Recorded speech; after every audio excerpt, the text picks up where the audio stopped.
오늘 주주총회에 주주 대리인으로 직접 참석하신 바른미래당의 최이배 의원을 연결합니다. 최 의원 안녕하세요. 예, 안녕하십니까. 주주 대리인으로 참석하셨다는 게 무슨 말이죠? 제가 이제 주식을 가지고 있지 않기 때문에요. 다른 주주한테 그 의결권을 위임받아서 참석을 했고요. 예. 저는 이제 전에 그 정무위원회 소속 국회의원이어서 그 다른 회사들의 주식을 가지고 있으면 이해상충이 되기 때문에 대한항공 주식은 아니었지만 아무튼 있던 주식들은 다 매각을 한 바가 있었습니다. 네, 일부러 그러니까 오늘 참석하신 거네요. 네네. 왜 참석하셨어요? 제가 이제 한 20년 가까이 이제 재벌 개혁 운동을 하고 왔는데요. 네. 그 전에 꾸준히 이렇게 주주총회에 가서 그 재벌 총수들의 문제점을 지적을 하고 개선을 하라고 이렇게 주장을 해왔습니다. 그런 과정에서 정책적인 부분들은 또 법률로 저희가 제안을 해서 개선을 하도록 했고요. 그래서 그런 연장선상에서 꾸준히 그런 관심을 가지고 있는 기업들에 대해서 봐왔습니다. 예. 오늘 위임받은 그 의결권을 조양호 회장 연임 안 된다. 여기에 던지셨겠네요. 예, 맞습니다. 예. 그리고 승리하신 셈이네요. 그죠? 예, 그렇게 봐야죠. 예. 오늘 현장 분위기가 어땠습니까? 제가 이제 처음에 조양호 회장에 대해서 문제점을 좀 지적을 했습니다. 그 2016년에 국감장에 조양호 회장이 증인으로 출석을 한 적이 있었거든요. 네. 그때 제가 그 한진해운이 그때 막 부실화돼서 그 되게 안 좋은 상황인데 그 회사가 이제 지원을 많이 했었고 또 그 일감 몰아주기나 이제 그런 사익 편취행위 그리고 조양호 회장이 연간 50억이 넘는 이제 연봉을 여러 회사로부터 받는 문제 등등을 제가 제기를 했었는데요. 예. 이 문제에 대해서 다시 이제 지적을 하면서 이런 것들 개선하겠다고 했는데 어떻게 됐냐라고 물어보자 이제 의견을 달리하는 주주분들이 저한테 이제 고성을 지르고 이제 발언을 방해했고 이제 제가 이제 주총을 진행하는 의장에게 이거를 발언권을 보장해달라 했더니 오히려 저한테 발언을 너무 길게 한다고 그만하라고 제지를 하면서 소란이 좀 있었습니다. 네. 그리고 표결 결과가 딱 공개되니까 어떤 분위기가 됐나요? 굉장히 아쉬운 건데요. 가장 이목이 된 게 이제 조양호 이사 재선임 표결을 할 거라고 생각했는데 그 표결을 하지 않았습니다. 매우 이제 저도 황당했는데. 그럼 어떻게 했어요? 회사가 이제 그 주주총회에 현장에 참석하지 않으면서 위임장을 받아온 분들의 숫자를 다 합해보니, 이게 부결이 될 숫자다. 그리고 현장에 출석한 사람들의 주식수를 합쳐서 다 찬성으로 해도, 이거는 부결이다. 라고 판단을 하고 아예 현장에서 표결조차도 거치지 않고 그냥 선언을 해버렸습니다. 그래서 아무리 그 결과가 바뀌지 않더라도 절차는 절차가 있는 것인데 막무가내 진행이었고, 좀 이런 부분이 굉장히 그 진행 면에서도 굉장히 좀 후진적인 그런 경영 행태를 보여준 것 아닌가 싶습니다. 그 사내이사 연임이 과반이 아니라 3분의 2, 66.66% 이상이어야 한다면서요? 예. 이게 모든 그 회사가 다 그런가요? 아니요. 이거 일반적으로는 출석 주식 수의 이제 과반수면 되는데요.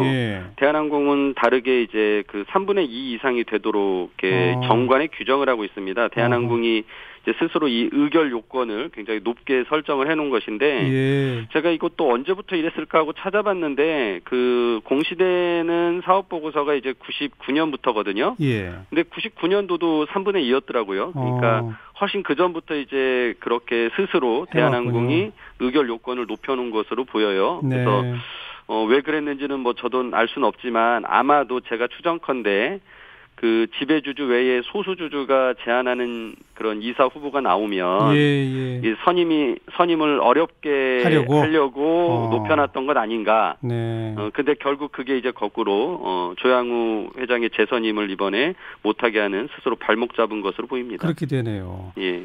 어쨌든 재벌 총수로서 연임 부결된 첫 번째 사례 아니겠습니까? 예, 맞습니다. 오늘 이 사례의 어떤 의미랄까? 뭐라고 규정하시겠어요? 예,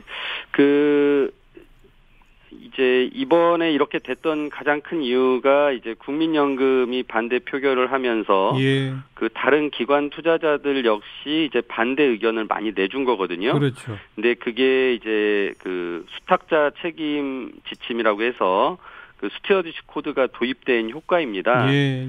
그래서 이제 아무래도 회사의 주인인 주주가 그 유권자죠. 국민으로 우리 그 국가로 따진다면 그 유권자가 직접 나서서 이렇게 불법 행위를 한 경영진을 이사회에서 퇴출시켰고, 예. 이럼으로써 이제 결국은 회사가 나아지는 모습을 가져간다면 예. 이번 기회에 뭐 재벌 개혁이나 이제 경제 민주화의 어떤 실천적인 모습으로 새로운 예. 장을 열었다 하겠습니다. 예.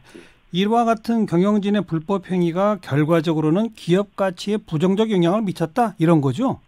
그렇죠. 그 조양호 회장에 대해서 제가 아까 전에 그 16년도에 국감에 불러서 이렇게 문제 지적했던 것 중에 하나가 한진해운에 대해서 그때 이제 차입이나 대출이나 이제 그 자본 출자 등의 지원을 했는데요. 네. 그때 자금 지원으로 지금 손실을 본 게 한 8천억 원이 넘습니다. 허허. 그러니까 그 무리한 가족 경영을 하는 과정에서 발생됐다고 보여지고 네. 지금 대한항공의 시가총액이 3조 원을 좀 넘는데 예. 이 8천억의 손실이라면 한 25% 넘는 금액의 손실이거든요. 그렇죠. 그러니까 이거는 기업 가치를 그만큼 떨어뜨리고 결국 주주에게 손실을 준다라고 하겠습니다. 예. 게다가 지금 뭐 횡령이니 뭐니 여러 건으로 지금 조사받고 막 그렇지 않습니까? 예, 맞습니다. 그 2016년에 지적하고 나서도 하나도 나아진 게 없다라고 저는 생각을 하는 게요. 예. 그 계속 일감 몰아주기 등으로 해서 사익 편취 행위를 하고 있고 또 특히나 뭐 이번에 여러 가지 그 불법적인 행위들이 더 나왔잖아요. 그러니까 예. 뭐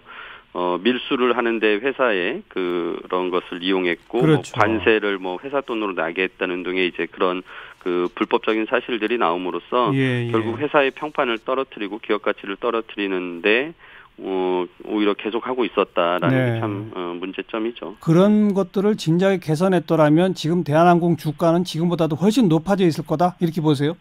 그럼요. 그 8천억 원의 손실이 없었고, 그러면 재무 구조도 훨씬 좋았고, 또 네.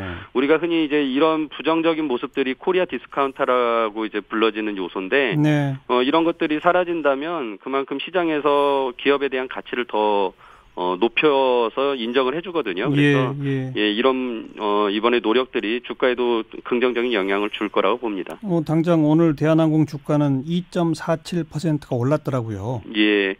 그 저도 나중에 보니까 막 이사회 그에서 아까 조양호 회장 이사 부결이 되니까 네. 주가가 굉장히 크게 그때 흔들리더라고요. 예. 급등했다가 좀 떨어진 게 이제 이렇게 된 것 같아요. 예, 그랬습니다. 네. 예. 그나저나 많은 분들이 궁금해하는 거는 그러면 예. 이제 이사 연임이 부결됐어요. 예. 대표이사는 이제 없는 거죠? 아닙니다. 그럼요. 지금 대한항공의 대표이사가 3명입니다. 조양호 그리고 조양호 회장의 아들인 조원태 그다음에 우기용 그 대표이사 3명이 있는데 이제 네. 조양호 회장이 등기사가 되지 못했기 때문에 예. 조원태, 우기용 2명의 대표이사가 남아 있습니다. 그래서 뭐 회사를 경영하는데 뭐 조양호 회장이 없기 때문에 뭐 큰 문제가 될 것이다라는 것은 억측이고요. 오히려 이런 불법 경영진들이 회사의 경영을 안 맡아야 오히려 더 바람직하다라는 걸 다시 한번 말씀드립니다. 그러니까 당장 조양호 회장이 그 대표이사 박탈돼서 회사 경영이 어려워지는 건 아니라고 하셨지만 예. 그 아들이 여전히 대표이사고 하면 회사 경영이 똑같아지면 어떡합니까? 그건 어떻게 막을 수 있나요? 예, 뭐 그래서 제가 이제 오늘 많은 언론들이 경영권 박탈이다, 경영권 상실이다라는 그런 표현을 썼는데요. 예. 이걸 경영권을 잃었다고 볼 수는 없고요. 단지 주주들로부터 이사해서 퇴출당한 것이죠. 여전히 조양호 회장은 한진그룹에 그리고 대한항공의 지배권을 가지고 있습니다. 그래서 그렇죠. 지배 주주로서 진짜 좋은 후보자를 추천한다면 주주들이 반대할 이유가 없고요. 꼭 자신이처럼 이렇게 문제가 되는 사람만 추천하지 않는다면 좋은 후보자가 얼마든지 경영을 맡을 수 있다라고 생각을 합니다. 그러니까 추가로 이사를 이제 선임해야 되는 겁니까? 그렇지는 않습니다. 이미 이사는 뭐 그 법적으로 가져야 될 만큼의 충분한 숫자는 가지고 있기 때문에요.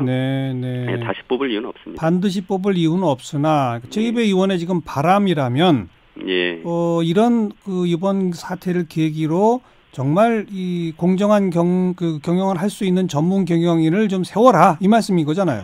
예, 그런 게 제 희망인데요. 오늘 아쉽게도 주총 끝나자마자 그 대한항공에서 조양호 회장이 미등기 회장으로서 계속 경영을 할 거라고 발표를 했습니다. 주주들로부터 선택받지 못했음에도 불구하고 끝까지 그렇게 경영을 맡겠다라고 하는 모습을 보면서 굉장히 좀 회의감이 들었습니다. 우리나라 재벌 총수는 과연 그렇게 뭐 사망을 하는 경우 또는 감옥을 가는 경우 이런 경우에만 경영에서 물러나는 것인가 라는 생각이 들면서 조양호 회장이 경영에서 꼭 물러날 수 있도록 계속적인 좀 뭐 운동이나 뭐 이렇게 좀 사회적인 압박이 필요하다는 생각이 듭니다. 뭐 계속 운동과 사회적 압박을 하시겠다고는 했습니다만 오늘 이와 같은 일이 우리나라 역사상 최초로 벌어진 임에도 불구하고 사실상 믿음 기사로 그냥 경영을 계속 한다라고 한다면 속수무책이네요. 솔직히 방법이 없지 않습니까? 결국 뭐 이제 이 주주들의 힘으로서 불가능하다면 결국 여러 가지 법적 조치들이 필요할 것이고요. 뭐 지금 형사 재판을 받고 있기 때문에 그런 부분들이 이제 또 어떤 결과에 따르냐에 따라서 경영을 계속 할 수 있느냐 없느냐를 결정할 것이고 그런 부분들에 있어서 이제 주주들이 나선다면 회사의 손실액에 대해서 손해배상 청구를 하는 주주대표 소송 등 여러 가지 또 법률적 절차 그다음에 그 회사의 경진에서 그 위법행위 유지 청구권이라고 해서 그 일을 못하게 하는 행위들 뭐 그런 법적 조치들 이런 것들까지 할 수 있어야 되지 않나 생각이 듭니다. 네. 시작은 했는데 성공하지는 못한 것 같네요. 지금까지는 봐서는. 그러니까 지금 일단 뭐 말씀하신 것처럼 그 작은 성공입니다. 이제 첫 발을 디딘 것이고요. 근데 이게 뭐 한진그룹의 조양호 회장의 좀 특수성이기도 할 거라고 생각하고요.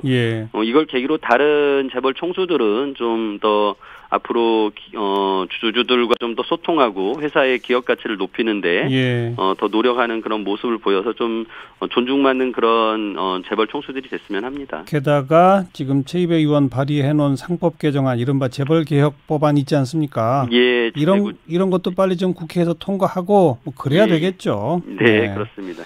여기까지 말씀드릴게요. 고맙습니다. 감사합니다. 바른미래당 최이배 의원이었습니다.